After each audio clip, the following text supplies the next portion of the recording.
இஸ்லாமிய தீவிரவாதத்தினால இந்தியாவை சீர்குலைக்கணும், இஸ்லாமிய தீவிரவாதத்தினால இந்தியாவில் இருக்கக்கூடிய அமைதியை சீர்குலைக்கணும், இஸ்லாமிய தீவிரவாதத்தினால பாரத தேசத்தோட வளர்ச்சியை தடுத்து நிறுத்தணும்னு பல இஸ்லாமிய தீவிரவாத அமைப்புகள் முயற்சி பண்ணிட்டு இருக்காங்க.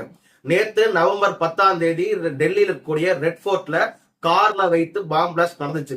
ஆனா அந்த சம்பவம் நேத்து நடக்கக்கூடிய சம்பவம் கிடையாது. அந்த சம்பவம் நவம்பர் 11 இன்றைக்கு நடக்க வேண்டிய சம்பவம். எதற்காக இன்றைக்கு நடக்க வேண்டிய சம்பவம் நான் சொல்றேன்னா, நவம்பர் 11 2008 எத்தனை பேருக்கு ஞாபகம் இருக்குன்னு தெரியல. நவம்பர் 11 2008 தான் மும்பை தாஜ் ஹோட்டல்ல இஸ்லாமிய தீவிரவாதிகளால் தாக்குதல் நடந்து பல பேரோட உயிர் போச்சு. அந்த சம்பவத்தில இருந்து பாரத தேசம் வெளியில வர்றதுக்கு பல ஆண்டுகள் ஆச்சு. அந்த சம்பவத்தை மீண்டும் ஞாபகம் படுத்தும் விதத்துலதான் இன்னைக்கு அந்த தாக்குதல் நடத்தணும் முயற்சி பண்ணியிருக்காங்க.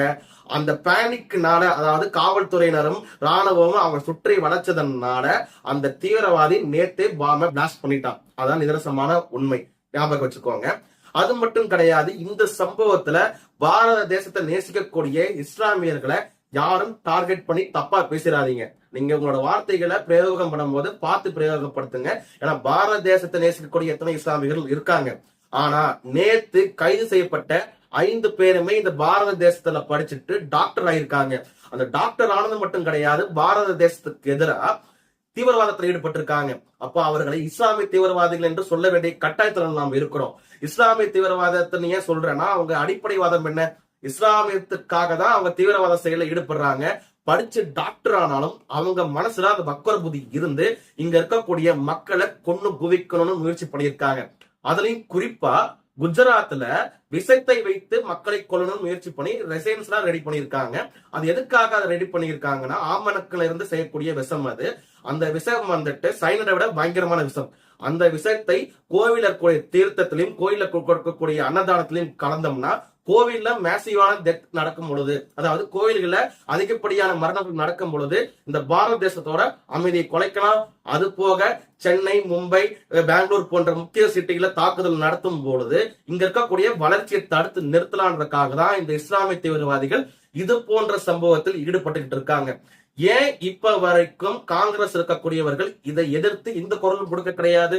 ஏன்னா காங்கிரஸோட சிஎம் என்ன சொல்றாரு, முஸ்லீம்னா காங்கிரஸ், காங்கிரஸ்னா முஸ்லீம் சொல்லி வக்காலத்து வாங்கிட்டு இருக்காங்க. இது இஸ்லாமிய அடிப்படைவாதத்தில் நடக்கக்கூடிய டெரரிசம் வந்துட்டு ஏன் அட்ரஸ் பண்றதுக்கு எல்லாரும் பயப்பட்டுக்கிட்டு இருக்கீங்க? ஏன் போன வாரத்துல நீங்க எடுத்துக்கிட்டீங்கன்னா, கோயம்புத்தூர் SDPI ஆபீஸ்ல கோவை குண்டு வெடிப்புல சம்பந்தப்பட்ட தீவிரவாதி பரோல்ல வெளியில வந்திருக்கான். அவனை கூப்பிட்டு வச்சு பேசுறாங்க. என்னையே அதையும் விசாரிக்கணும்னு நான் கேட்டுக்கிறேன்.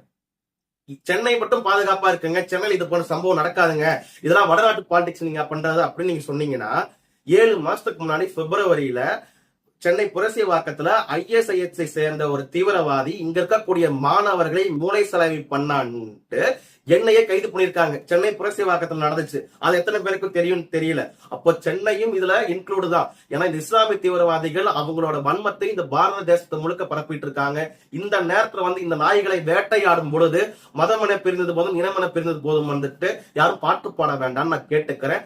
பாரத தேசத்துக்கு எதிராக எந்த நாய்கள் செயல்பட்டாலும் அவங்களை சுட்டுதான் கொள்ளணும். அது இந்திய ராணுவம் பார்த்துக்கும்.